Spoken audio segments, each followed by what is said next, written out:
The autumn rain drummed against the windows of Meadowbrook Children's Home in Nashville, Tennessee, creating a rhythmic melody that filled the common room. Tyler Bennett sat in his usual corner, a worn pair of headphones covering his ears, his eyes closed as he listened to the familiar voice of Reba McEntire flowing through the old MP3 player he'd inherited from his mother.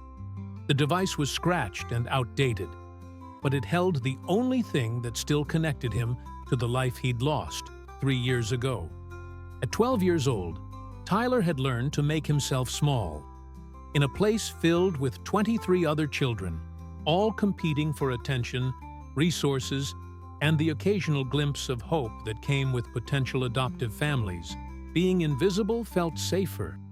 He'd watched too many kids get their hopes up, only to be disappointed when families chose younger children or sibling groups.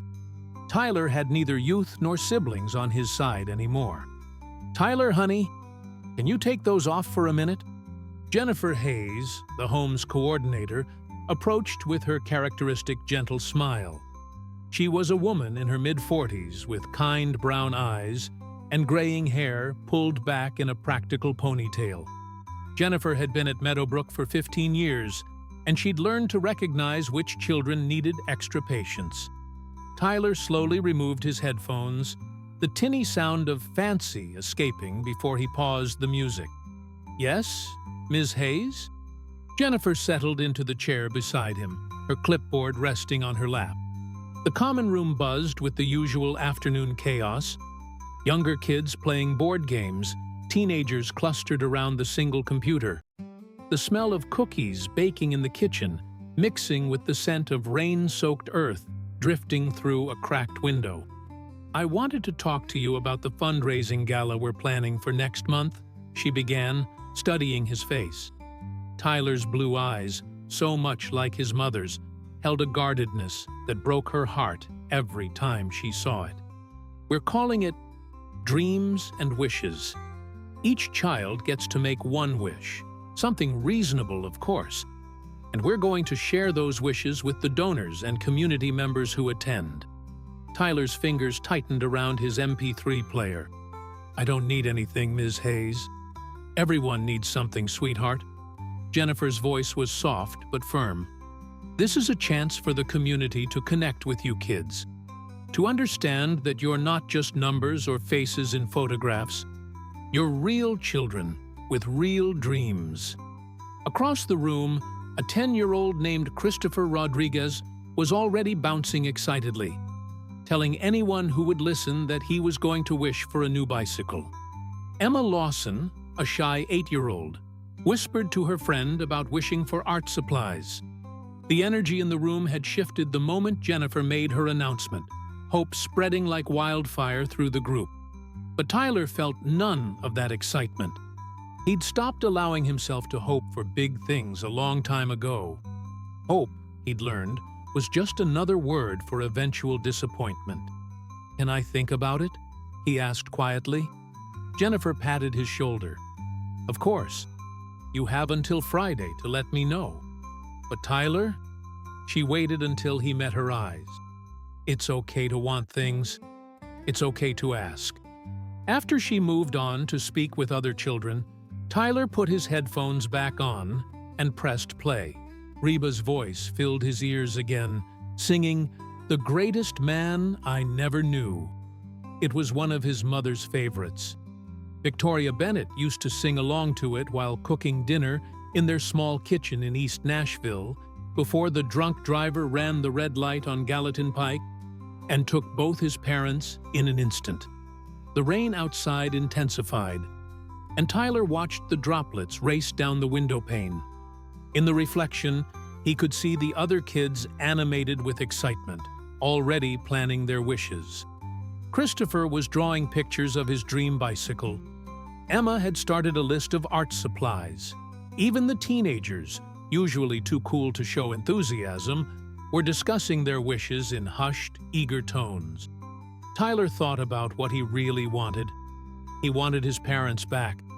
He wanted to wake up in his old bedroom with the glow-in-the-dark stars on the ceiling. He wanted his mother's homemade pancakes on Saturday mornings and his father's terrible jokes during dinner. He wanted to feel like he belonged somewhere, to someone. But those weren't reasonable wishes. Those were impossibilities. The week passed slowly. Jennifer checked in with Tyler several times, her patience never wavering. But he continued to deflect. By Thursday evening, as the deadline approached, he still hadn't decided what to ask for. "You're being stubborn," said Kayla Patterson, his closest friend at Meadowbrook. She was 13, had been in the system since she was 7, and had developed a tough exterior that hid a fierce loyalty to the few people she cared about. She sat down beside him in the dining hall during dinner, her tray loaded with meatloaf and mashed potatoes. "Everyone else has their wishes in. What's your problem?" Tyler pushed his food around his plate. "I don't want to ask for something stupid." "So ask for something not stupid." Kayla took a bite of her meatloaf, making a face at the taste but eating it anyway. "Christopher's asking for a bike. Is that stupid?" "No, but..." "Emma wants art stuff. Stupid?" "No." "Then what's the real problem?" Kayla's sharp green eyes studied him. "You think if you don't ask for anything, you can't be disappointed when you don't get it?" Tyler hated how well she could read him. "Maybe," Kayla sighed, setting down her fork. "Look, I get it. I've been there. But Ms. Hayes is right. This is bigger than just us getting stuff. It's about showing those rich people who show up to these things that we're real kids, that we matter." She paused, her voice softening. "And you do matter, Tyler, even if you don't believe it." That night, Tyler lay in his bed in the boys' dormitory, listening to the familiar sounds of 13 other boys settling in for the night. The room smelled like a mixture of laundry detergent and teenage boy. Not entirely pleasant, but familiar. Through the thin walls, he could hear the girls' dormitory on the other side, someone laughing at something, the creak of bed springs. He pulled out his MP3 player and scrolled through the playlist his mother had made. Every song was by Reba McEntire. His mother had been obsessed with her music, had followed her career religiously, had dreamed of seeing her in concert someday. Victoria Bennett had grown up in rural Oklahoma, not far from where Reba herself was from, and she'd felt a connection to the singer's story of small-town girl making it big while staying true to her roots. "She sings about real life," his mother used to say, "about real struggles and real triumphs. That's why her music matters." Tyler had inherited that love of Reba's music, but it had become something more after his parents died. It was a lifeline to the past, a way to feel close to his mother again. When he listened to Whoever's in New England or Is There Life Out There, he could almost hear his mother's voice singing along, could almost smell her perfume, could almost feel safe again. An idea began to form in his mind.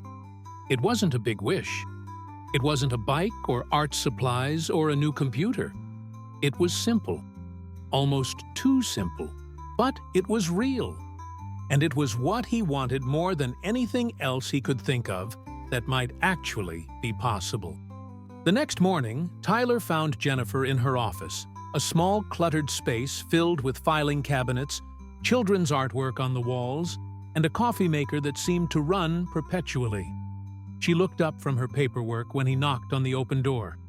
"Tyler, come in. Have you thought about your wish?" He nodded, stepping into the office and closing the door behind him. His hands were shaking slightly, and he shoved them into his pockets. "I have, but it might be weird." Jennifer set down her pen and gave him her full attention. "Try me." Tyler took a deep breath. "I'd like to hear Reba McEntire sing. Just one song. It doesn't have to be in person or anything. Maybe just a phone call or a video message or something." The words tumbled out faster as he went on. "My mom loved her music. We used to listen together all the time, and I still listen every day, but it would mean a lot to hear something new. Something just for me." Jennifer's expression softened, and Tyler saw her eyes grow misty. She stood up and came around her desk, crouching down to his level. "That's not weird at all, honey. That's beautiful. And it's absolutely something we can work with." "Really?" Tyler felt a flutter of something dangerous in his chest. "Oh, really?" Jennifer squeezed his shoulder. "I can't promise we'll be able to make it happen, but I promise we'll try our absolute best, okay?" Tyler nodded, not trusting his voice. As he left her office, he felt lighter than he had in days.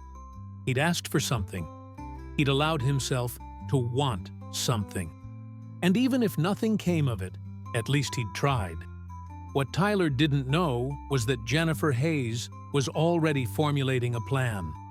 She'd been in this job long enough to know that sometimes the smallest wishes carried the biggest weight, and she was determined to move heaven and earth, if that's what it took to give this quiet, hurting boy one moment of joy. The gala was 4 weeks away. Jennifer had a lot of work to do. David Chen had been a journalist for the Nashville Tribune for 8 years, long enough to become cynical about feel-good stories, but not quite long enough to lose all his idealism.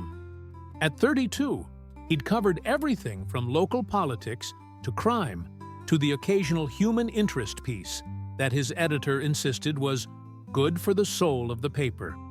This particular Thursday morning, that human interest piece landed on his desk in the form of a press release about Meadowbrook Children's Home's upcoming fundraising gala.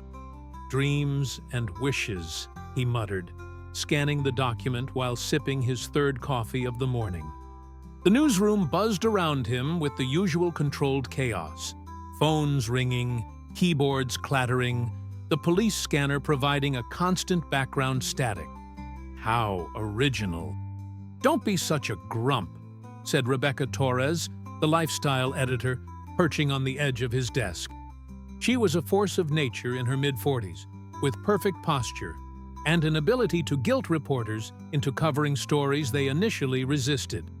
"This is exactly the kind of story we need, especially with the holidays coming up. People want to feel good about their community." David set down his coffee. "Rebecca, there are at least a dozen similar events happening in Nashville this season. What makes this one special?" "What makes it special," Rebecca said, pulling out her phone and scrolling through something, "is that Jennifer Hayes personally reached out to me. We went to college together, and she never asks for coverage unless it's important. She mentioned one particular wish from one of the kids that she thinks could really resonate. Let me guess.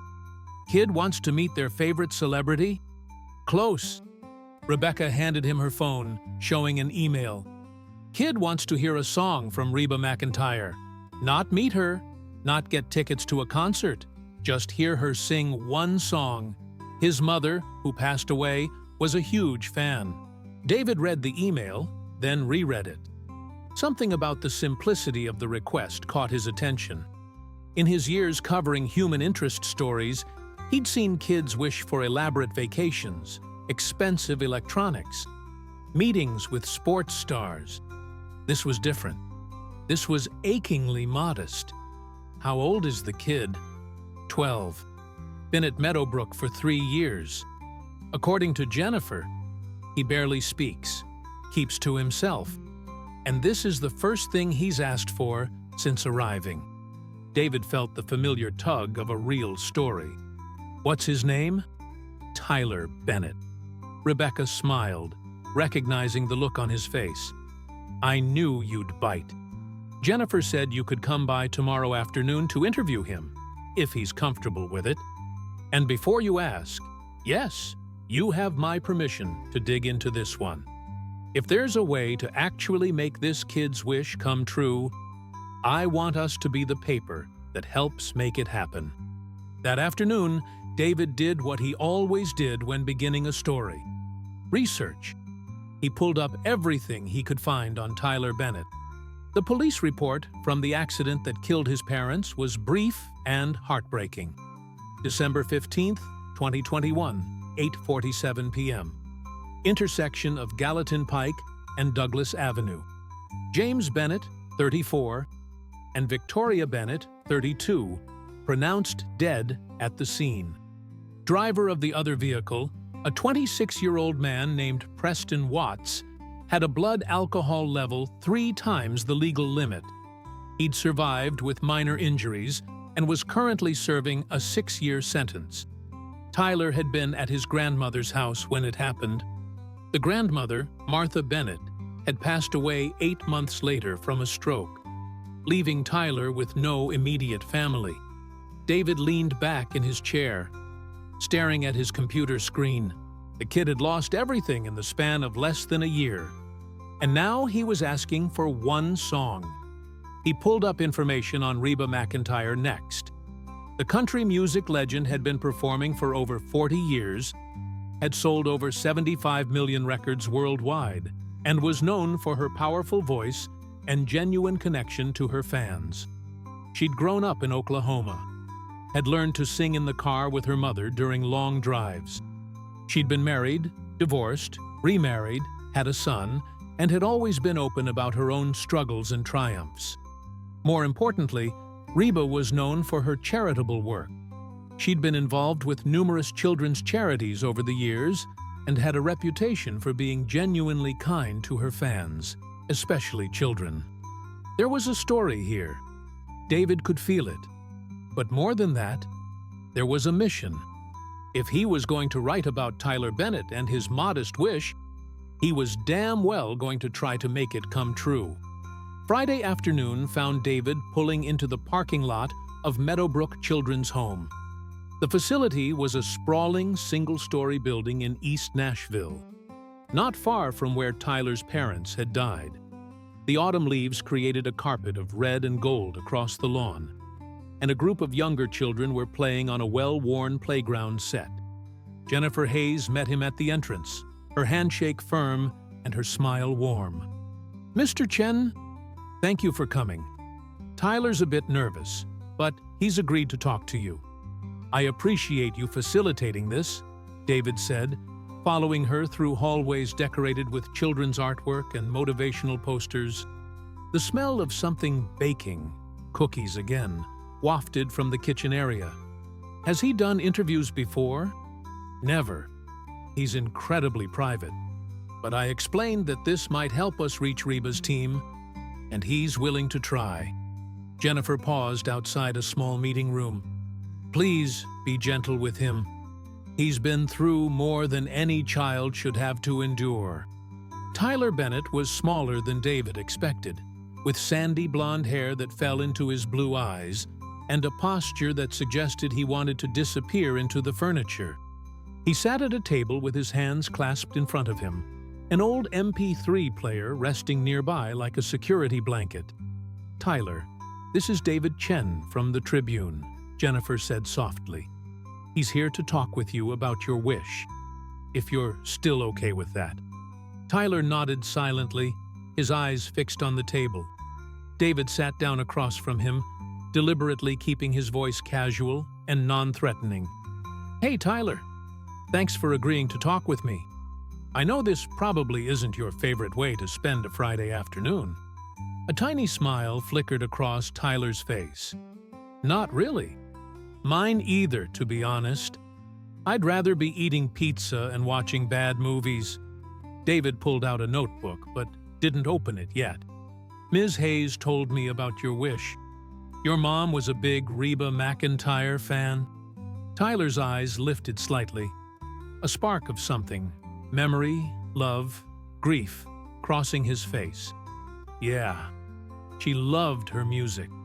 We'd listen together all the time." "What was her favorite song?" "She liked a lot of them, but I think The Greatest Man I Never Knew was her favorite. She said it reminded her of her dad, my grandfather. He died before I was born." David nodded, making a mental note. "And you still listen to Reba's music every day?" "Every day." Tyler's hand moved unconsciously to the MP3 player. "It's like Mom's still here, kind of. Like I can hear her singing along, even though I can't really." The raw honesty of the statement hit David harder than he expected. He'd interviewed dozens of kids over the years, but something about Tyler's quiet pain resonated differently. "Why do you want to hear her sing something new?" David asked gently. Tyler was quiet for a long moment, considering. When he finally spoke, his voice was barely above a whisper. "Because all the songs I have, they're old memories. They're from when Mom was alive.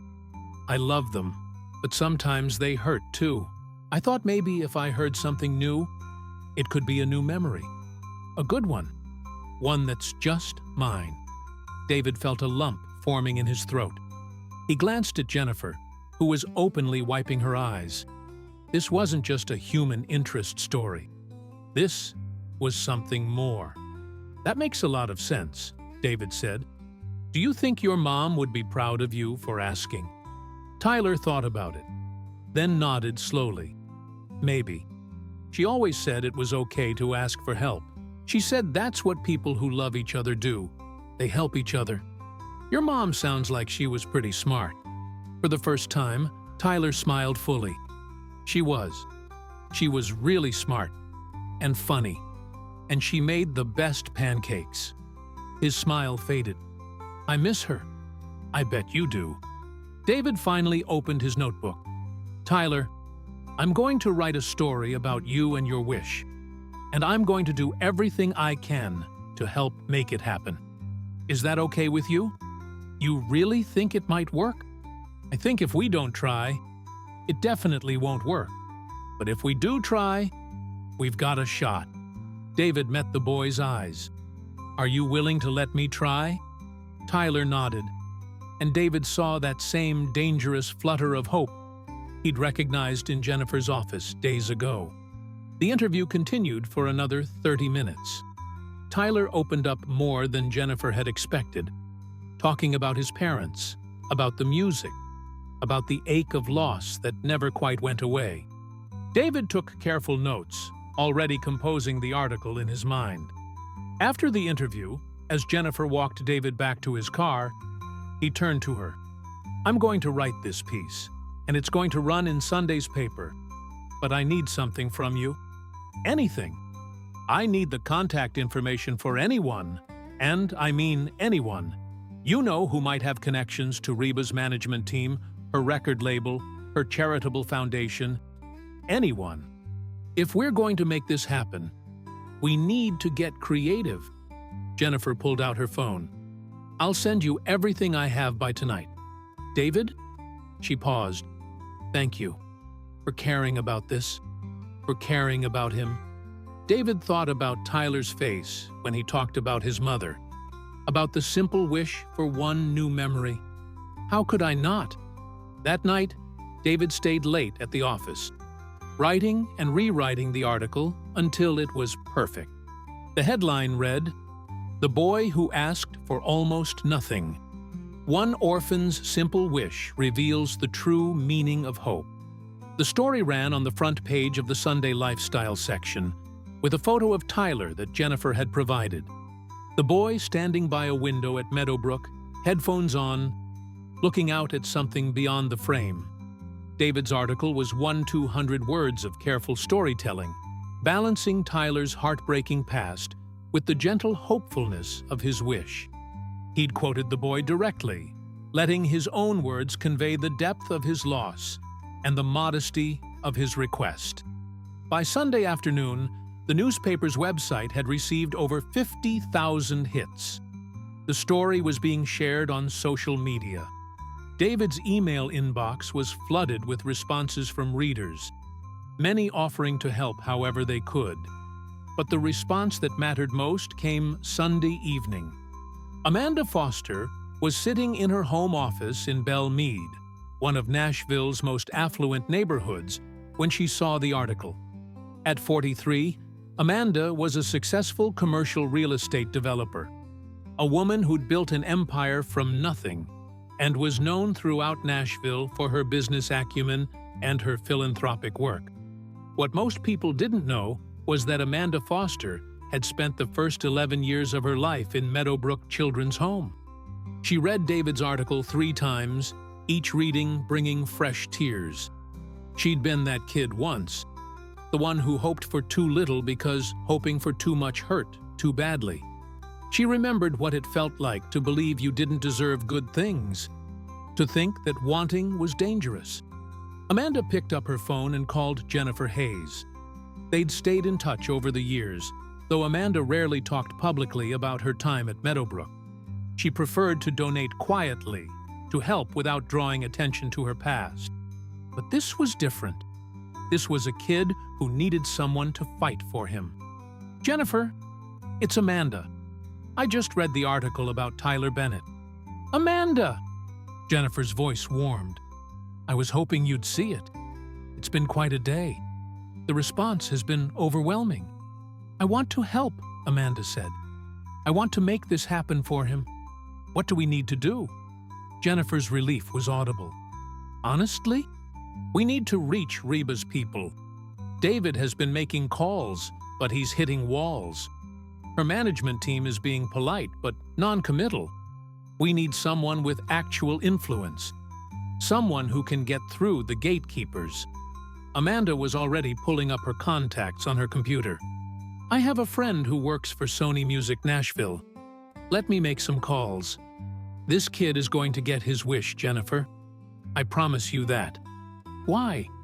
Jennifer asked softly. "Why is this one so important to you?" Amanda was quiet for a moment. "Because someone gave me a chance once. Someone believed I deserved more than what I had, and it changed everything.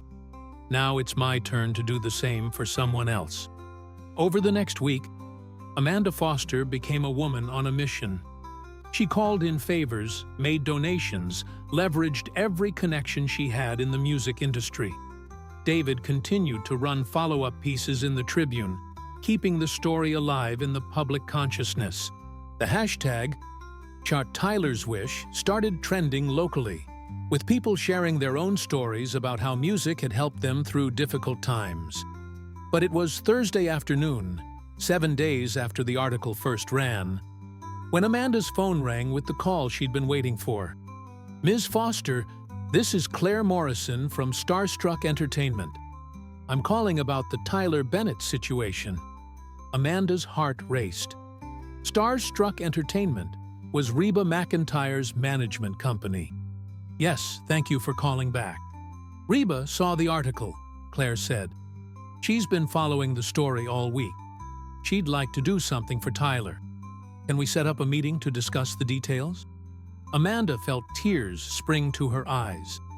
"Yes, absolutely yes. When?" "How about tomorrow afternoon? Reba's in town for the week. She suggested meeting at Meadowbrook itself, if that's possible. She'd like to meet Tyler in person." Amanda's voice shook. That would be incredible." Chetu, after hanging up, Amanda immediately called Jennifer, then David. The three of them had formed an unlikely team over the past week, united by their determination to help one quiet 12-year-old boy. "She's coming," Amanda said when Jennifer answered. "Reba McEntire is coming to Meadowbrook tomorrow." Jennifer's gasp was audible. "Oh my God! Does Tyler know?" "Not yet. I'll let you tell him." "But Jennifer?" Amanda paused. "This is going to be bigger than we thought. Reba wants to do more than just sing a song. She wants to really meet him, spend time with him. We need to prepare him for this." That evening, Jennifer sat down with Tyler in her office. The boy was confused about why he was being called in, worried he'd done something wrong. "Tyler, honey, you're not in trouble," Jennifer assured him. "I have some news about your wish." Tyler's eyes widened. "Did you reach her? Did Ms. McEntire's people say something?" Jennifer smiled, tears already forming. "Better than that, sweetheart. Reba herself saw the article about you, and she's coming here tomorrow. She wants to meet you." Tyler stared at her, his face going pale. "What?" "She's coming to Meadowbrook tomorrow afternoon. She wants to sing for you, Tyler. She wants to meet you and talk to you and sing for you." The boy's hands started shaking. That's not... I didn't ask for that. I just wanted to hear one song. I don't want to bother her. Or... Jennifer moved to sit beside him, taking his trembling hands in hers. You're not bothering her. She wants to do this. Your wish, your simple, beautiful wish, it touched her heart. It touched a lot of people's hearts. Tyler's eyes filled with tears. My mom she would have been so excited. I think your mom would be proud of you, Tyler, for being brave enough to ask, for being honest about what you needed. Jennifer squeezed his hands. Are you okay with this? With her coming tomorrow? Tyler nodded, unable to speak. The reality of it was overwhelming. The woman whose voice had been his comfort, his connection to his mother, his lifeline through 3 years of grief, was coming to meet him. It felt impossible. It felt like a dream. But as Jennifer hugged him and he let himself cry into her shoulder, Tyler realized something important. Maybe it was okay to hope for big things after all. Maybe wanting didn't always have to end in disappointment. Maybe, sometimes, asking for what you need was the bravest thing you could do. Friday morning dawned clear and cold over Nashville, the November sky a crisp blue that seemed almost impossibly bright. Tyler Bennett had barely slept, his mind racing with anticipation and anxiety in equal measure. He'd lain awake in his bed, headphones on, listening to every Reba McEntire song on his MP3 player, trying to calm his nerves. By 6:30 a.m., he was showered and dressed, wearing his best jeans and a button-up shirt that Ms. Hayes had helped him pick out the night before. He stood in front of the bathroom mirror, trying to comb his hair into something presentable, his hands still shaking slightly. "Dude, you look fine," said Brandon Cooper, one of the older boys at Meadowbrook, leaning against the doorframe. At 15, Brandon had been in the system for 6 years and had developed a protective streak toward the younger kids. Stop messing with it. What if I say something stupid? Tyler asked, his reflection staring back at him with wide, worried eyes. What if I freeze up and can't talk? Then you freeze up and can't talk. She's not going to hate you for being nervous. Brandon moved into the bathroom and adjusted Tyler's collar. My sister met Taylor Swift once at a meet and greet, and she literally just cried the entire time. Couldn't say a word. Taylor gave her a hug and told her it was okay. These famous people, they get it. Tyler took a deep breath. Okay, I can do this. You can do this, Brandon confirmed. And hey, even if you completely embarrass yourself, at least you'll have the best story ever. The morning crawled by with agonizing slowness. Meadowbrook had been transformed overnight by a team of volunteers Amanda Foster had organized. The common room had been decorated with tasteful fall flowers. The floors had been waxed to a shine, and someone had brought in comfortable new furniture to replace the worn couches. It looked less like an institutional facility and more like someone's living room. David Chen arrived at 11, his camera in hand and his press credentials around his neck. Rebecca Torres had given him exclusive coverage rights to the story. Understanding that this had become personal for him, he found Tyler in the common room, sitting by himself while the other children buzzed with excitement around him. Hey, champ, how are you holding up? David sat down beside him. Tyler shrugged. I don't know. Is it normal to feel like you might throw up? Completely normal.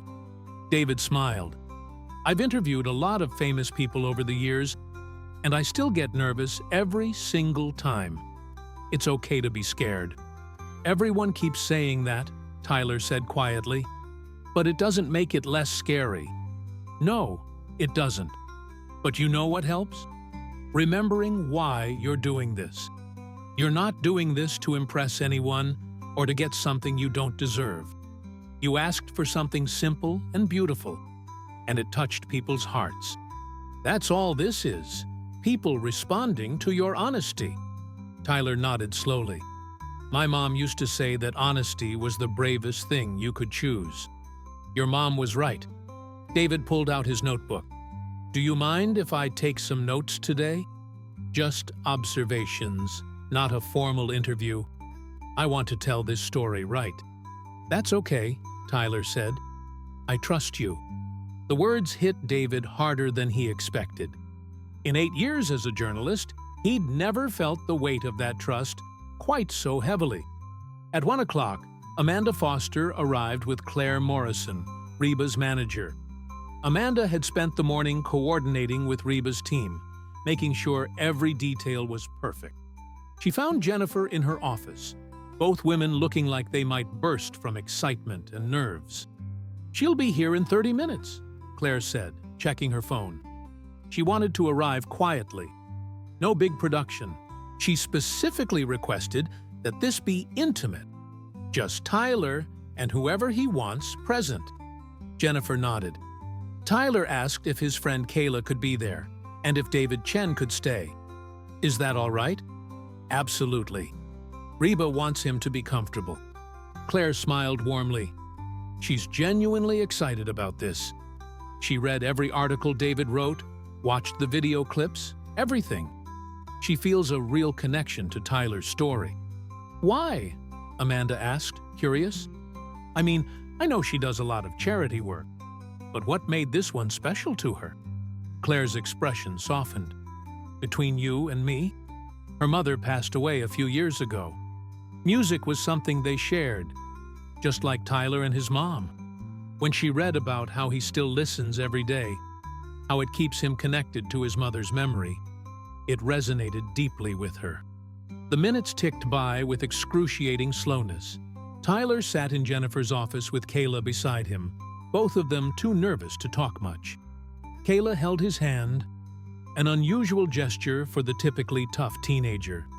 You deserve this, she whispered to him. I know you don't think you do, but you deserve good things, Tyler. So do you, he whispered back. So does everyone here. Maybe. But today is your day. So when she gets here, you let yourself enjoy it, okay? No guilt, no feeling like you're taking up too much space. Just joy. At 1:27 p.m., a black SUV pulled into Meadowbrook's parking lot. Tyler watched from the office window, his heart hammering so hard he thought it might burst from his chest. He saw a woman emerge from the vehicle, dressed casually in jeans and a simple black sweater. Her famous red hair slightly windblown, sunglasses perched on top of her head. Reba McEntire had arrived. Jennifer met her at the door, and Tyler could hear the muffled sounds of introductions and greetings.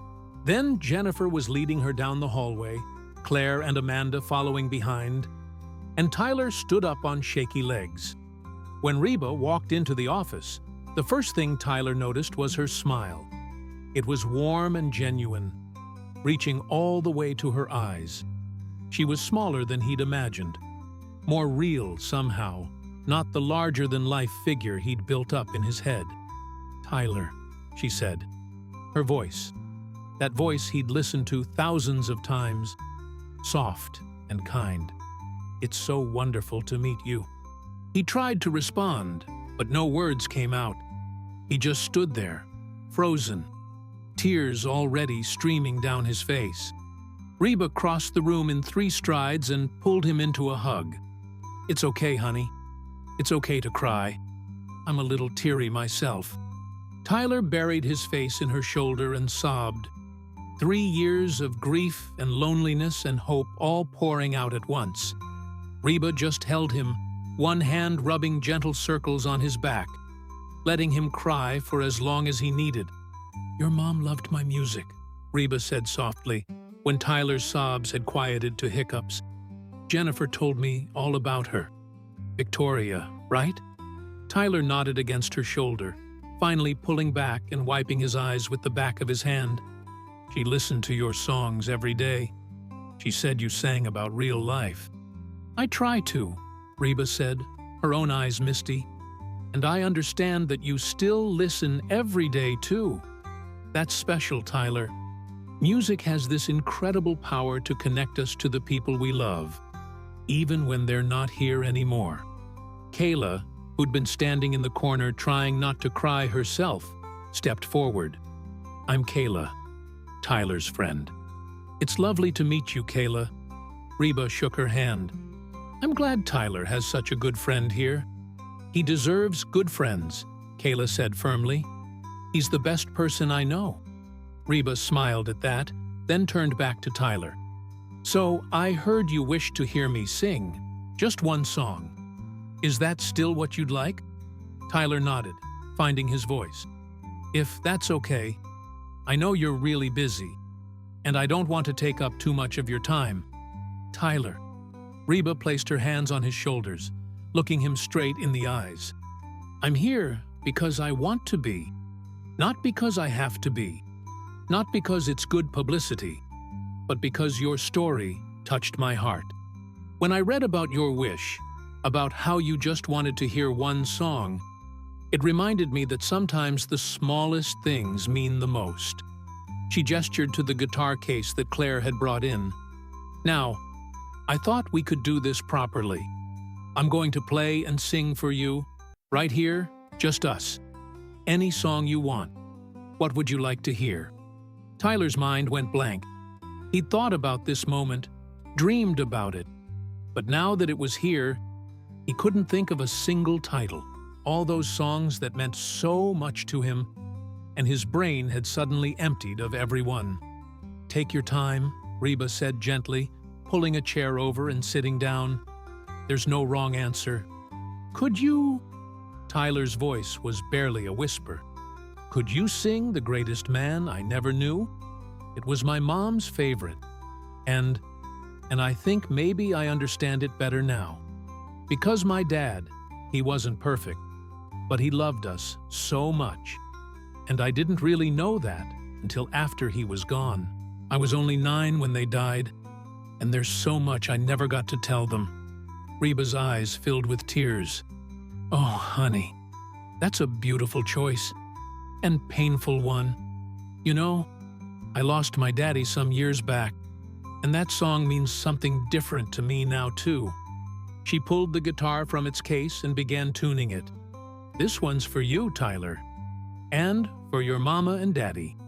The room fell silent as Reba positioned the guitar and began to play. Her fingers moved across the strings with practiced ease, and then she started to sing. Tyler had heard this song hundreds of times. He'd listened to it so many times he could sing every word from memory. But hearing it live, watching Reba McEntire sing it directly to him, infusing every word with emotion and meaning, was something entirely different.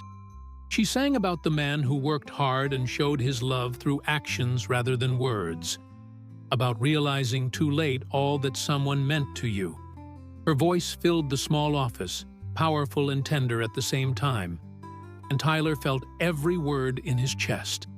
When she reached the chorus, "The greatest man I never knew lived just down the hall," Tyler completely broke down. Because it was true.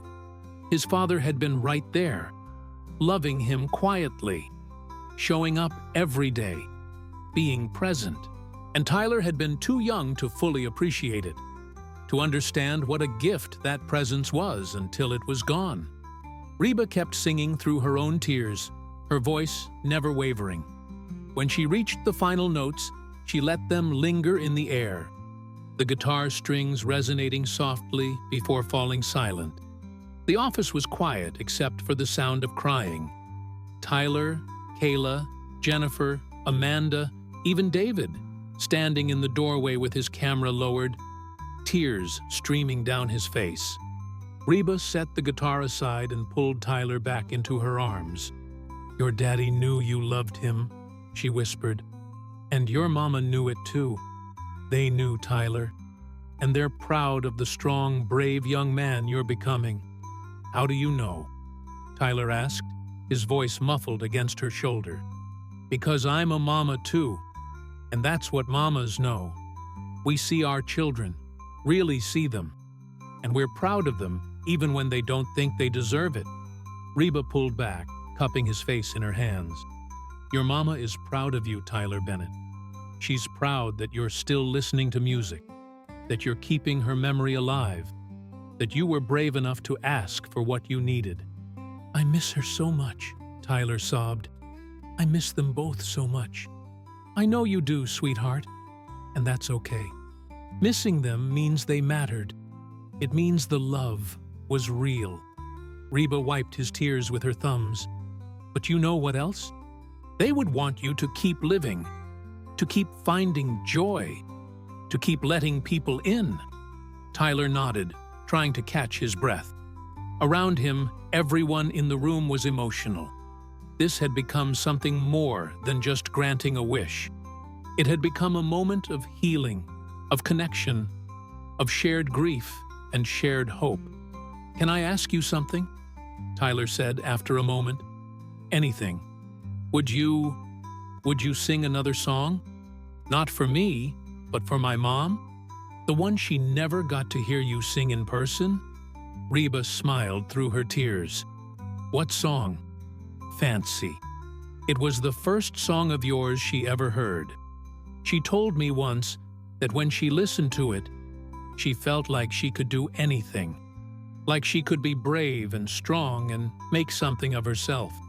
Your mama sounds like she was quite a woman. She was. She really was. Reba picked up her guitar again. Then this one's for Victoria Bennett, a woman who raised a remarkable son and who loved music enough to pass that love on. This time, when she sang, it wasn't sad. Fancy was a song about survival, about a woman who refused to let her circumstances define her, who clawed her way to a better life through determination and grit. It was defiant and powerful, and as Reba sang it, Tyler could see his mother in his mind, dancing around their kitchen, singing along, her eyes bright with life and possibility.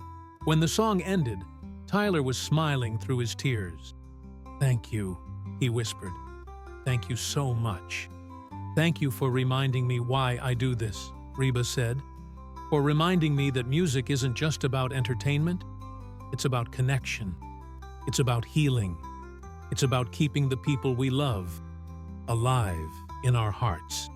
What happened next surprised everyone, including Reba herself. She spent the next 3 hours at Meadowbrook. She met every single child, learned their names, heard their stories. She sang a few more songs in the common room, teaching the kids some of the words and letting them sing along. She signed autographs, took pictures, and listened, really listened, when the children talked about their lives and their dreams. Amanda Foster watched it all, remembering the little girl she'd once been in this very building, wondering if she would have believed that one day she'd be standing here watching a country music legend bring joy to kids just like her.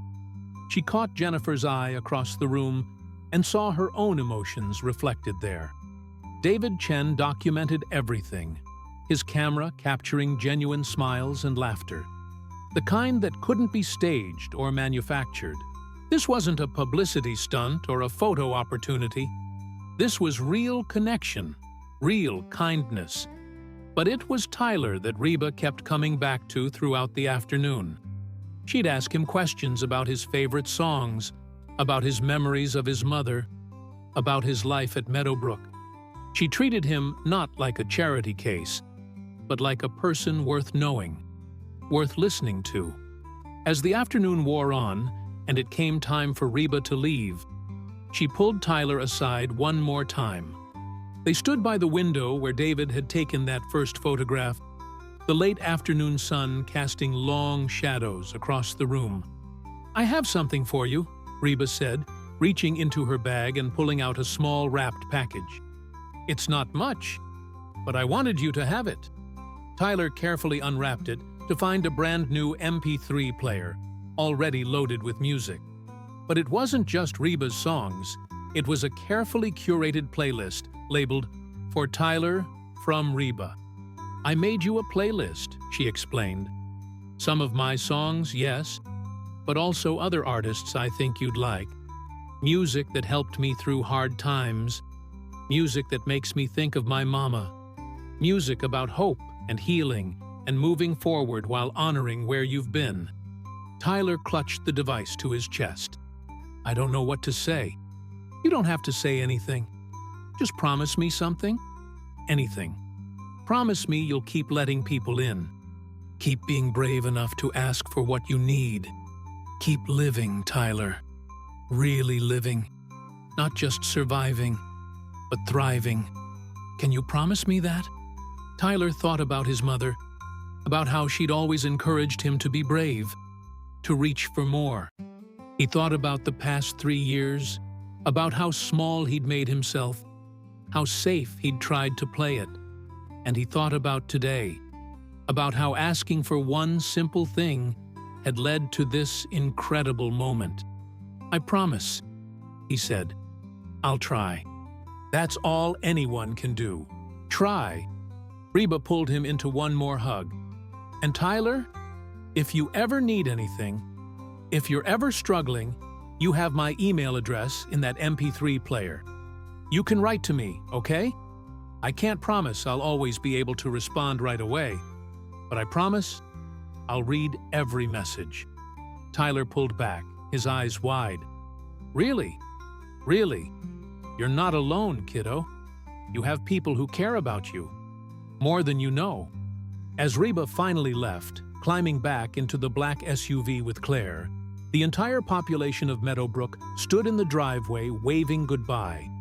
Tyler watched the vehicle disappear down the street, then looked down at the new MP3 player in his hands.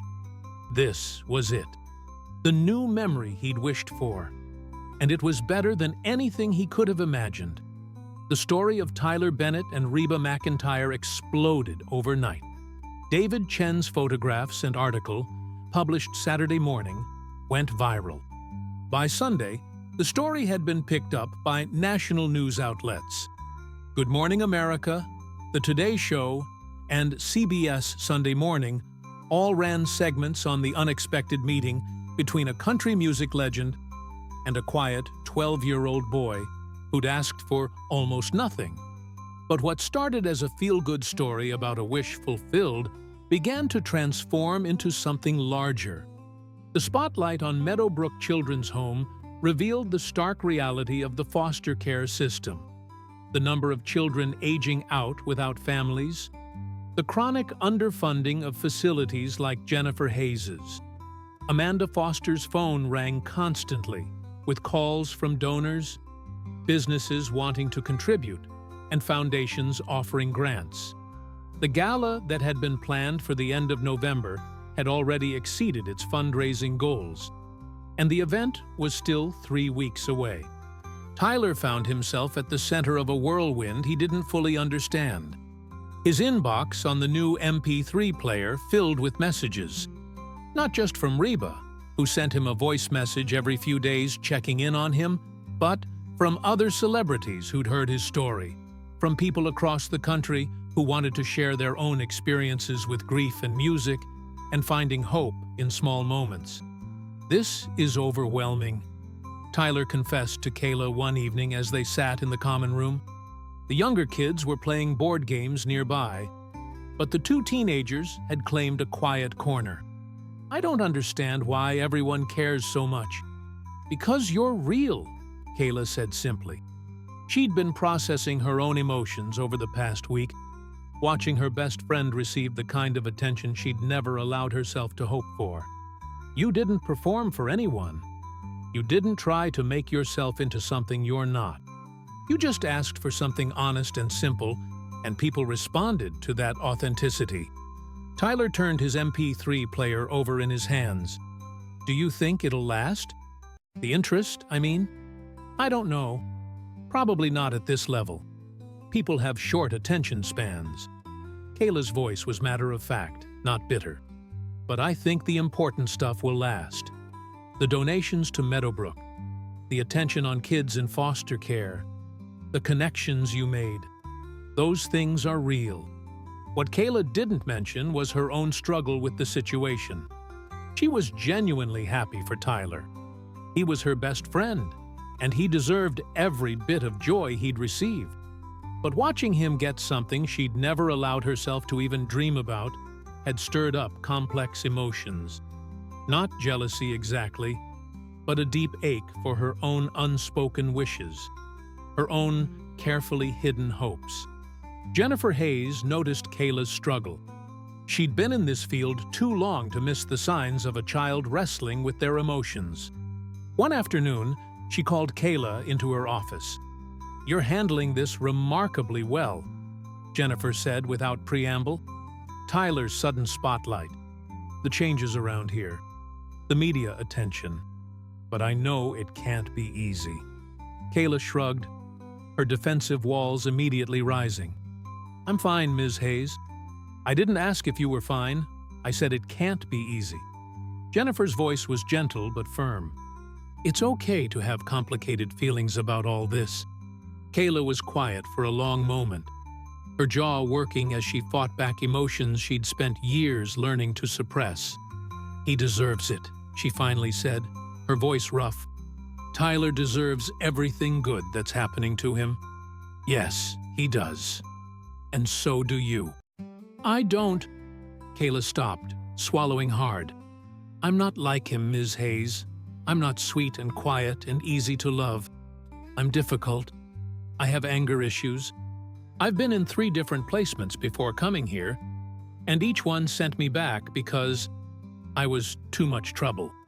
Jennifer's heart broke for the 13-year-old trying so hard to be tough.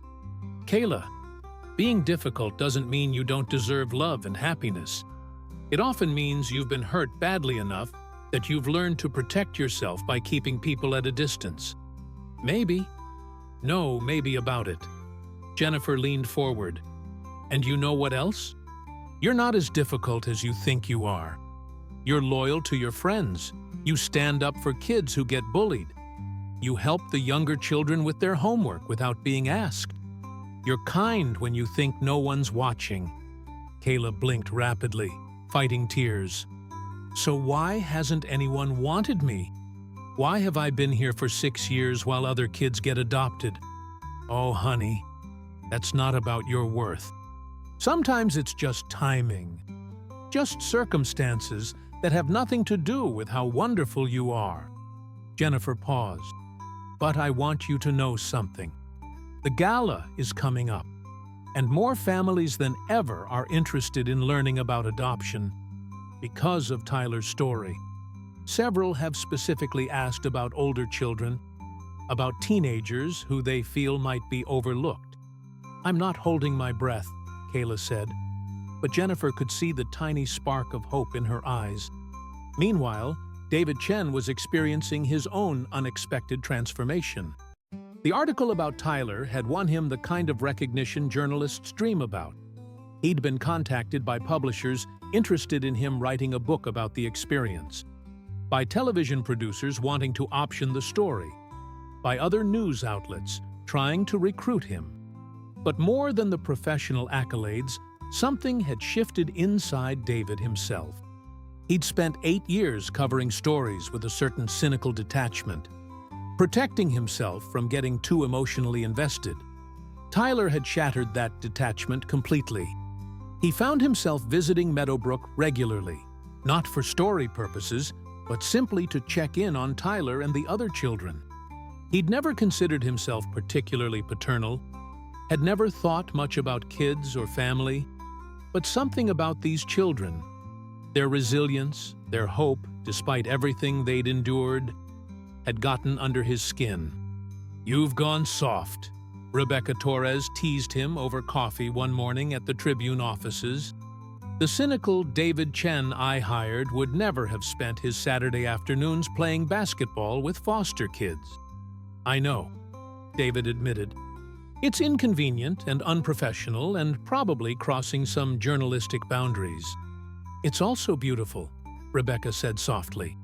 "You found the story behind the story, David. You found the human connection that makes journalism matter." "I just wanted to help one kid hear a song," David said. I didn't expect it to change my entire worldview. That's how the best stories work. They change us as much as we tell them. As November progressed toward the gala, preparations intensified. Amanda Foster had transformed the event from a simple fundraising dinner into something spectacular. She'd secured a venue, the Schermerhorn Symphony Center, one of Nashville's most beautiful performance spaces. She'd convinced multiple country music artists to perform, including, to everyone's shock, Reba McEntire herself, who'd agreed to return and headline the event. The night was being billed as Dreams and Wishes, a celebration of hope, with proceeds going not just to Meadowbrook, but to foster care organizations across Tennessee. Tickets had sold out within hours, with people paying premium prices for the chance to attend.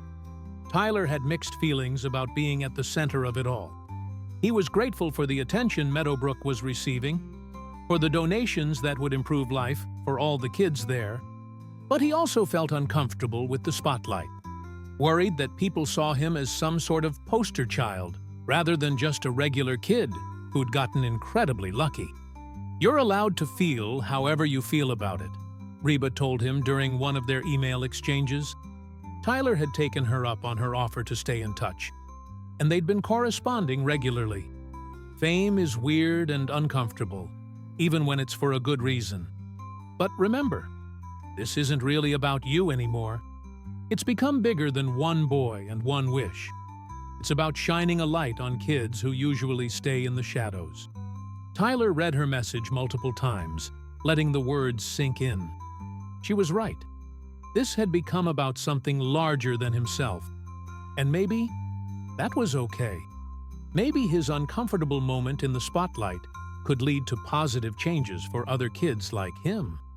The week before the gala, Tyler received an unexpected visitor.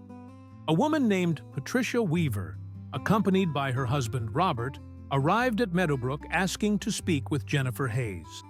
They were in their early 50s, professional and polished, and they asked if they could meet Tyler.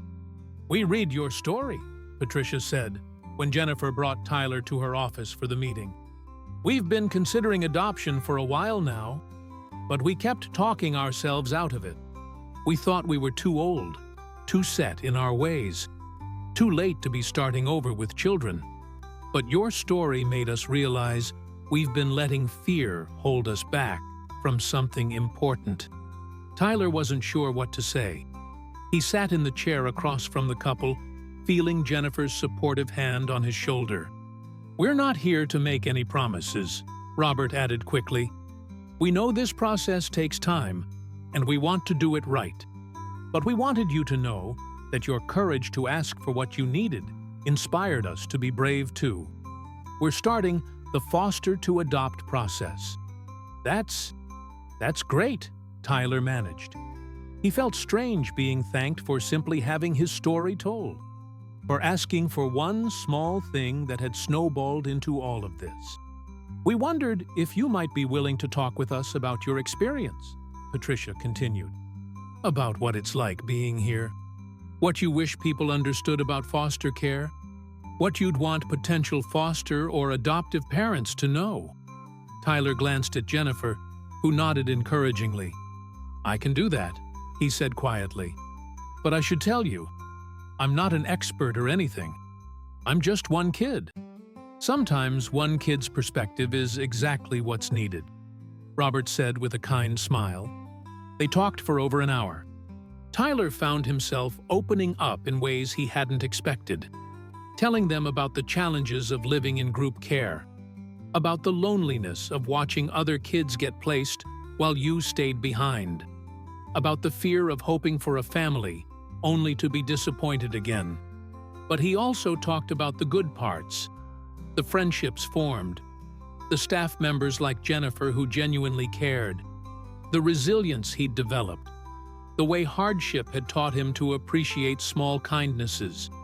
"You're remarkably mature for 12, Patricia observed. "I had to grow up fast," Tyler said simply. "That happens here. You either grow up fast or you don't survive." After the Weavers left, Jennifer sat with Tyler for a while, both of them quiet. "Do you think they'll actually go through with it?" Tyler finally asked. "The adoption process?" "I think they will," Jennifer said. They seemed genuine. "But Tyler, you know that even if they do, even if they become foster parents or adoptive parents, it might not be you they end up with. There are a lot of factors." "I know," Tyler interrupted gently. "I'm not expecting anything, but maybe they'll be perfect for some other kid. Maybe my story will help someone else find a family." Jennifer pulled him into a hug. "When did you become so wise?" "I listened to a lot of Reba McEntire," Tyler said with a small smile. "She sings about real life, remember? About hard things and hope and keeping going even when it's tough. I guess some of that sank in." As the gala drew closer, Meadowbrook transformed. Volunteers came to paint, to repair, to improve. Local businesses donated new furniture, computers, sports equipment. The cafeteria received a complete overhaul, and a local chef volunteered to come in twice a week to teach cooking classes. But more importantly, families started coming forward. The publicity had sparked something in the Nashville community. People who'd never considered foster care or adoption were suddenly asking questions, attending information sessions, beginning the certification process. "We're going to need more social workers," Jennifer told Amanda Foster during one of their planning meetings. "The interest is overwhelming. In a good way, but overwhelming nonetheless." "I'll fund 3 new positions," Amanda said immediately. "And I'll work with other foundations to fund more across the state. This momentum, Jennifer, we can't let it die down. We have to capitalize on it while people are paying attention." "Thank you," Jennifer said, emotion thick in her voice. "Thank you for caring. Thank you for using your resources to make real change." Amanda thought back to her own time at Meadowbrook, to the little girl who'd felt invisible and unwanted. "I'm just paying it forward," she said quietly. "Someone gave me a chance once. Now it's time to give chances to others." The night before the gala, Tyler couldn't sleep. He lay in his bed, the new MP3 player Reba had given him playing softly through his headphones.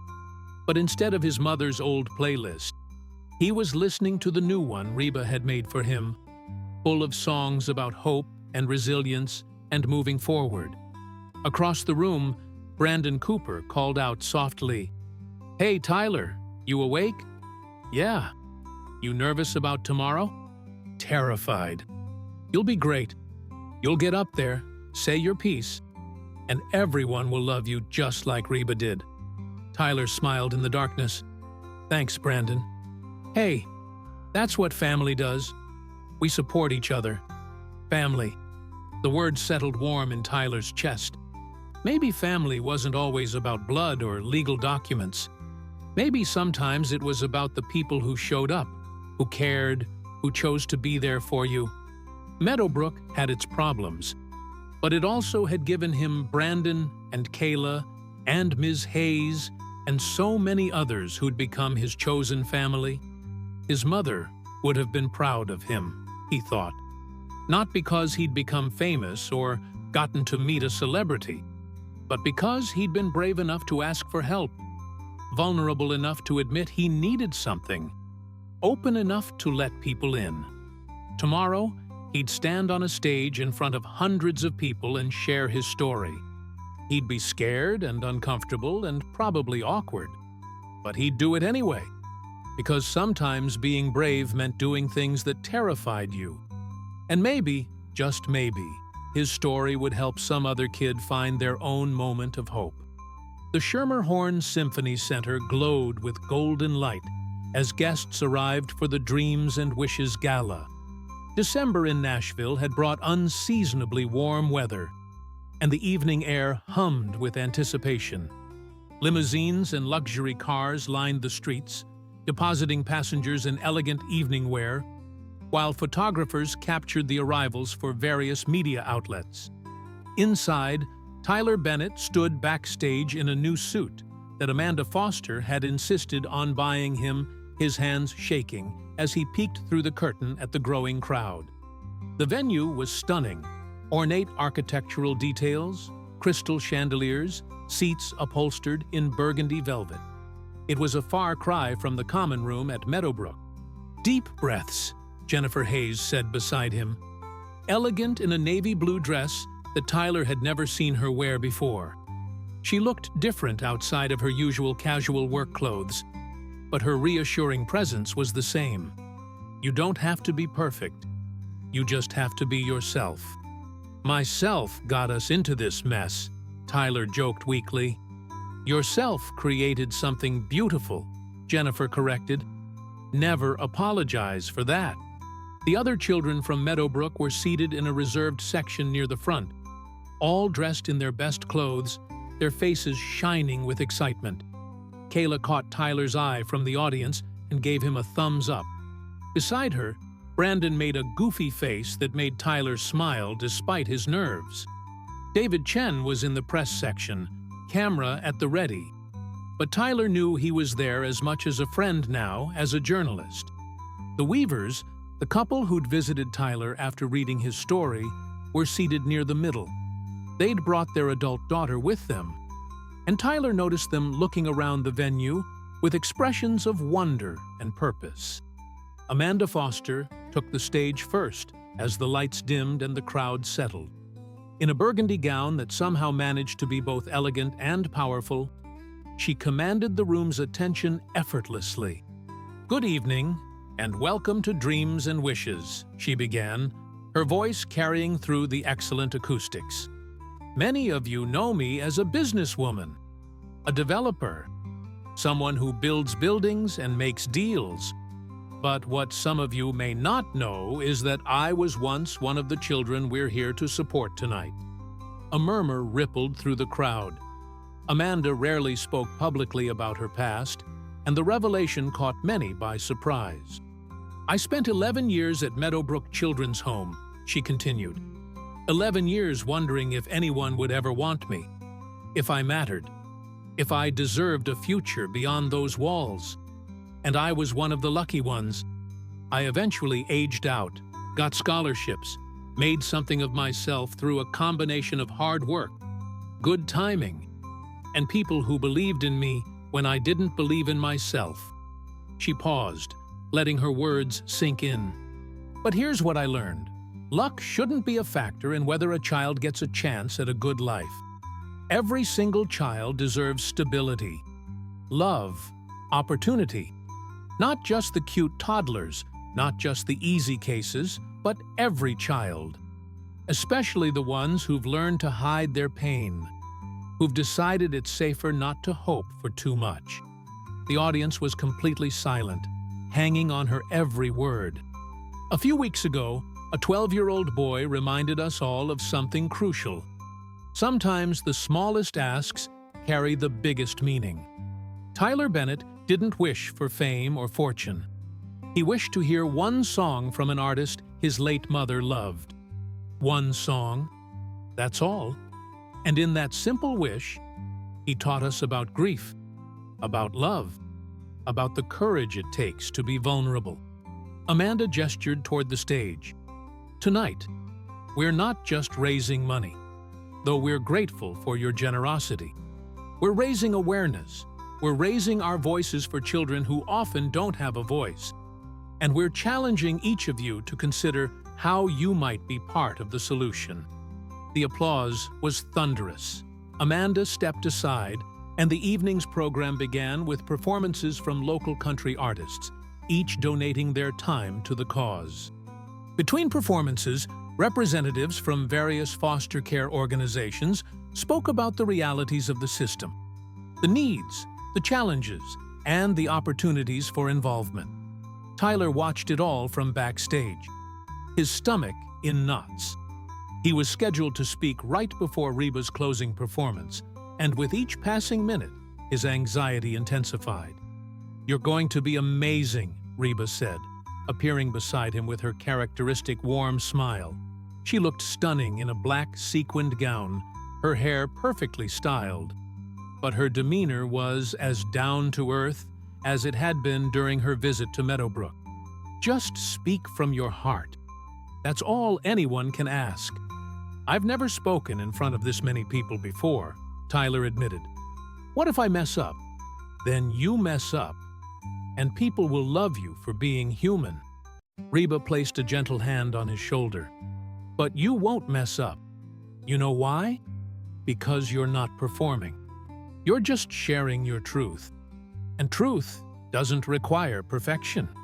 When his moment came, Tyler walked onto the stage on shaky legs. The spotlight hit him, momentarily blinding, and he stumbled slightly before catching himself. A few people in the audience chuckled warmly, not mockingly, but with affection. And somehow that made him feel better. They weren't expecting perfection. They were just expecting him. He stood at the microphone, looking out at the sea of faces. Jennifer had helped him prepare some remarks, but as he stood there, he realized he didn't want to give a prepared speech. He wanted to do what Reba had suggested. Speak from his heart. "I'm Tyler Bennett," he began, his voice cracking slightly. "And a few weeks ago, I asked for something really small. I just wanted to hear one song, that's all. But what happened after that? It's been kind of overwhelming." He paused, gathering his thoughts.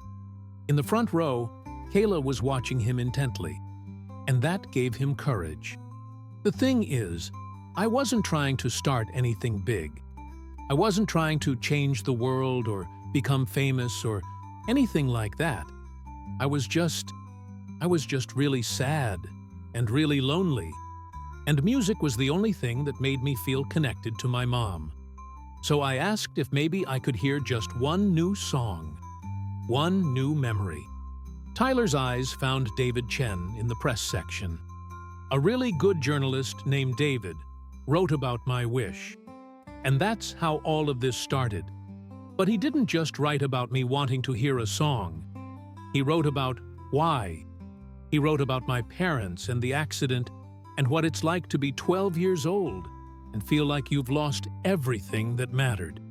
His voice grew stronger as he continued, and I think that's what people responded to. Not because my story is special, but because it's not special. Because there are lots of kids like me, kids who've lost their parents, kids who've been hurt or abandoned or forgotten, kids who've learned that asking for too much leads to disappointment, so they ask for almost nothing instead. Tyler looked up at the ornate ceiling, then back at the audience. But here's what I've learned over the past few weeks. Asking for what you need isn't weakness. It's courage. Being vulnerable isn't being broken. It's being human. And sometimes, when you're brave enough to ask for help, people surprise you. He pulled out the MP3 player Reba had given him, holding it up. Reba McEntire gave me this with a playlist she made specially for me. Songs about hope and healing and moving forward. And every time I listen to it, I remember that I'm not alone, that there are people who care, even when I feel like there aren't. Tyler's eyes swept the crowd. I hope tonight you'll remember that every kid in foster care is a whole person with their own story, their own pain, and their own dreams. We're not charity cases or statistics. We're kids who need families and stability and people who will show up for us, even when we're difficult or scared or not perfect. He took a deep breath. I don't know what's going to happen to me. I might get adopted, or I might age out of the system like Miss Foster did. But either way, I'm going to be okay. Because I've learned that family isn't just about blood. It's about the people who choose to care about you. And I have Ms. Hayes, and Kayla, and Brandon, and David, and Reba, and so many others who've chosen to care about me. His voice caught, and he had to pause to collect himself. My mom used to say that love is a verb, not just a feeling. It's something you do, not just something you feel. And all of you being here tonight, supporting Meadowbrook and other programs like it, that's love in action. That's making a difference. Tyler concluded softly, "Thank you for caring. Thank you for listening. And thank you for giving kids like me a chance to believe that our stories don't have to end with loss. That there can be new chapters, new memories, new songs." The audience rose to their feet in a standing ovation. Tyler stood there, overwhelmed, as the applause washed over him. He saw people wiping their eyes, saw Kayla openly crying, saw Jennifer with her hand over her heart. As he walked off stage, Reba was waiting in the wings. She pulled him into a fierce hug. "Perfect," she whispered.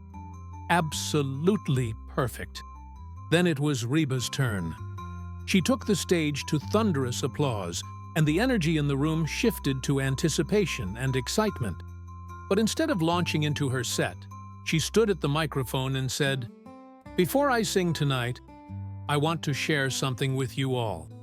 Tyler's story affected me deeply, not just because of his loss, but because of his courage to be vulnerable, to ask for help, to believe that someone might care. She paused, her expression thoughtful. "My mama passed away a few years ago, and music was something we shared, just like Tyler and his mother.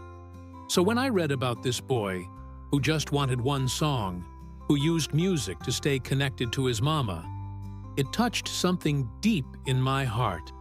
Reba smiled at Tyler, who was watching from the wings. "Tonight, I'm going to sing several songs for you all, but I'm starting with the one Tyler requested that first day we met, the one his mama loved most. This is The Greatest Man I Never Knew, and it's for Tyler, for his parents, James and Victoria, and for all the children who carry love and loss in their hearts." The opening notes filled the symphony center, and once again, Tyler felt the power of hearing this song live. But this time, it wasn't just for him. It was for everyone in that audience who'd lost someone, who carried grief, who understood what it meant to realize too late how much someone mattered. Reba performed for 45 minutes, a mix of her greatest hits and deeper cuts, each song chosen deliberately to tell a story about resilience, hope, and the human capacity for survival and joy even after tremendous pain. When she finished with "I'm a Survivor," the entire audience was on their feet, many crying, all moved by the evening's emotional journey. As the gala concluded and guests mingled during the reception, Tyler found himself surrounded by people wanting to thank him, to share their own stories, to tell him how his courage had inspired them. It was overwhelming, but also strangely wonderful. He was learning that vulnerability created connection, that sharing pain could lead to healing. Patricia and Robert Weaver approached him during the reception, their daughter Michelle with them. "Tyler, we wanted you to know," Patricia said, her eyes bright. "We've officially started the foster certification process. We've completed the orientation and begun the home study. Our caseworker thinks we might be approved by spring." "That's amazing," Tyler said sincerely. "Some kid is going to be really lucky." "Actually," Robert said, exchanging glances with his wife, "we were hoping that kid might be you." Tyler froze, certain he'd misheard. "What?" Michelle, a woman in her late 20s with her mother's kind eyes, spoke up. "When my parents told me they were considering fostering after reading your story, I encouraged them. I'm married now with my own kids, and I've always wished I'd had a sibling growing up. The idea of our family expanding, of my children having an uncle figure, it feels right." "We know it's early," Patricia added quickly. "We know you need time to think about it, and there's a whole process to go through. But we wanted you to know that when we imagined what fostering might look like, it was you we kept thinking about. Your honesty, your resilience, your love for your parents. Those qualities matter to us." Tyler looked at Jennifer, who was standing nearby with tears streaming down her face. She nodded encouragingly. I don't know what to say," Tyler managed. "You don't have to say anything tonight," Robert assured him. "This is just the beginning of a conversation. We'll work with Ms. Hayes and the social workers, do everything properly. But we wanted you to know that you're not just a news story to us. You're a young man we'd be honored to have in our family." After they walked away, Tyler stood in stunned silence. Kayla appeared beside him, having witnessed the exchange. "Holy crap," she whispered. "Tyler, they want to foster you. They want you." "I know. I heard. But Kayla, what if it doesn't work out? What if they change their minds? What if it does work out?" Kayla countered. "What if this is your chance? What if being brave enough to ask for one song led you to a family?" Tyler thought about his mother, about how she'd always encouraged him to hope, to believe in possibilities. "She'd tell me to go for it, wouldn't she?" "Your mom?" "Absolutely. She'd tell you that you deserve good things, that you're worth loving." Kayla's voice softened. "And she'd be right." As the evening wound down and the Meadowbrook kids loaded into the van for the ride home, Tyler sat by the window watching Nashville's lights blur past.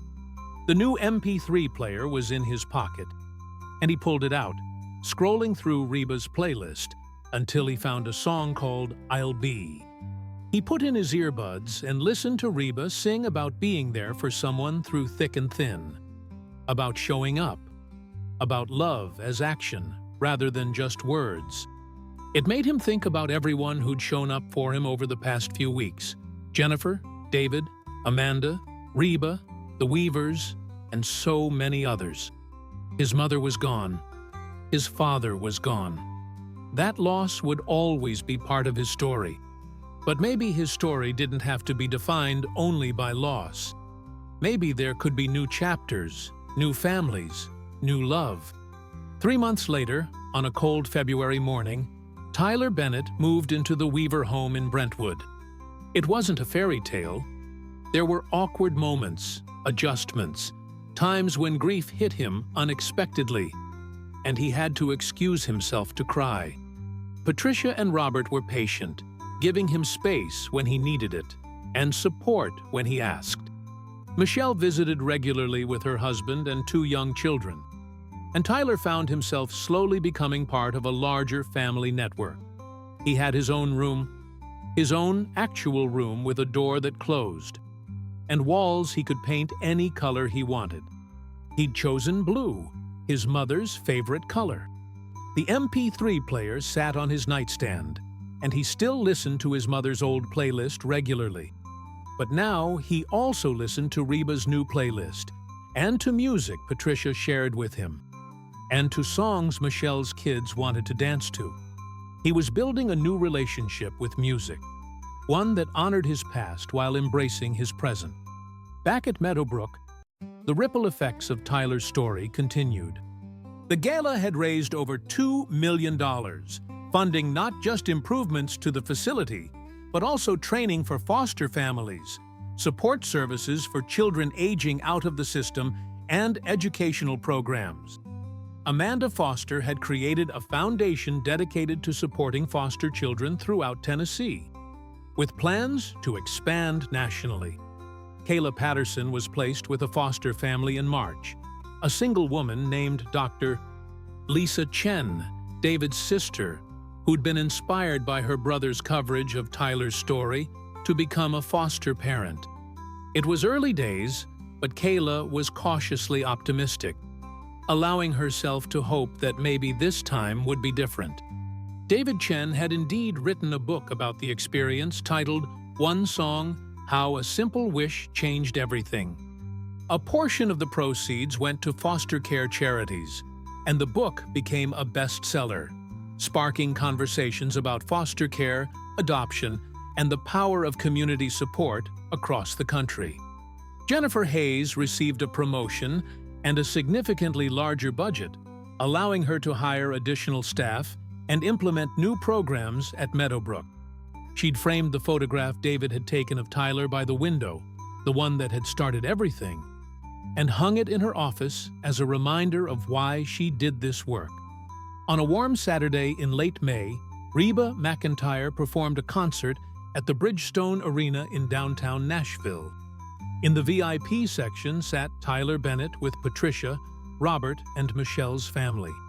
Before the show started, Reba had invited Tyler backstage, and they'd spent 20 minutes catching up, talking about school, about his adjustment to the Weaver home, about how he was doing. "I'm really proud of you," Reba told him, her sincerity evident. Not just for being brave that first time, but for continuing to be brave every day. That's the real courage. Showing up day after day, even when it's hard. During the concert, when Reba performed "The Greatest Man I Never Knew," she dedicated it to Tyler and his parents. The arena's huge screens showed a brief tribute, photos of Tyler's family that Patricia had helped him select, images of his parents smiling and happy and alive. Tyler cried through the entire song, but they were different tears than before. Still sad, still missing them desperately, but also grateful. Grateful for the love they'd given him, grateful for the memories, grateful that their love had taught him how to accept love from others. After the concert, as they walked to the car through Nashville's warm spring night, Tyler found himself humming one of Reba's songs. Patricia noticed and smiled. "Your mom would be so proud of you," she said softly. Tyler nodded.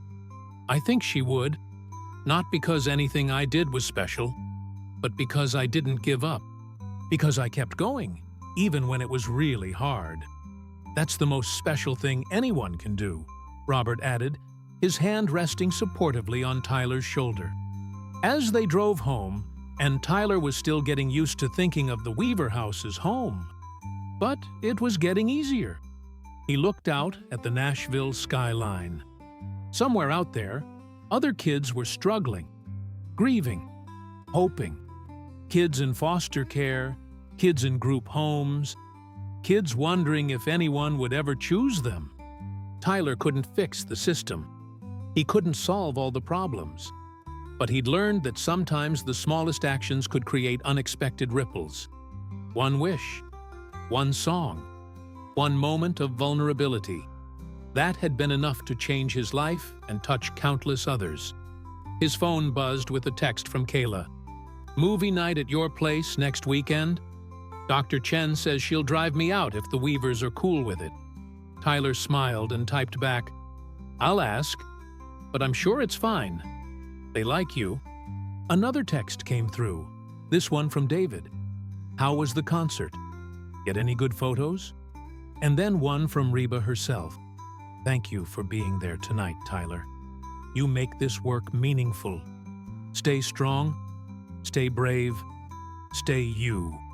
Tyler leaned his head against the car window, the city lights blurring past, his new family chatting quietly in the front seat. In his pocket, the MP3 player held all his songs, the old ones that connected him to his past, the new ones that helped him move forward. His mother used to say that music was the language of the soul, that it expressed things words couldn't capture. She was right. Music had carried him through his darkest days, had connected him to his mother's love even after she was gone, had given him the courage to ask for what he needed. One song had become many. One wish had become countless new possibilities. One boy's simple request had reminded a community what really mattered: connection, compassion, showing up for those who needed it most. Tyler Bennett's story wasn't over. It was just beginning a new chapter. And this chapter would be written not in loss, but in hope. Not in isolation, but in belonging. Not in silence, but in the beautiful healing power of music and love. He pulled out his MP3 player one more time and selected a song. Not one from his mother's old playlist, not one from Reba's new one, but a song he discovered on his own last week. It was about new beginnings, about finding home, about believing that better days were possible. As he listened, Tyler realized something important. He would always carry his grief. His parents would always be a part of him, their absence a permanent ache. But he was learning that grief and joy could coexist. That loving people you'd lost didn't mean you couldn't love people who were present. The music played through his earbuds as they pulled into the driveway of his new home. Through the kitchen window, he could see the warm glow of lights, could imagine the comfortable routine that waited inside. Dinner together, conversation, maybe a movie before bed. It wasn't the life he'd planned. It wasn't the family he was born into, but it was his life now, and it was good. Different, but good. Tyler Bennett had asked for one song, for one small wish, and the universe had responded with something he never could have imagined. Not just a wish fulfilled, but a reminder that he mattered, that he was worthy of love, that his story deserved to continue. Sometimes that's all anyone needs. One person to see them, one moment of connection, one song to remind them they're not alone. Tyler had found all that and more. And somewhere in Nashville, another child was listening to music, hoping for their own moment of grace. Maybe Tyler's story would give them the courage to ask for help, to be vulnerable, to believe in possibilities. That was the real gift, not the fame or the attention or even the placement with a loving family, though all those things mattered. The real gift was learning that his voice had power, that his needs were valid, that asking for help wasn't weakness, but strength. As he walked into his new home, Tyler felt his mother's presence not as a ghost, but as a blessing, a foundation of love that would carry him forward into whatever came next. She'd taught him to love music, to be brave, to believe in kindness.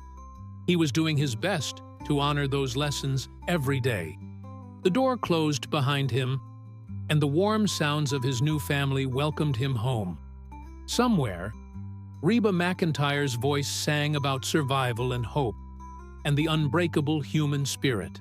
Somewhere, other children were finding their own courage to ask for what they needed.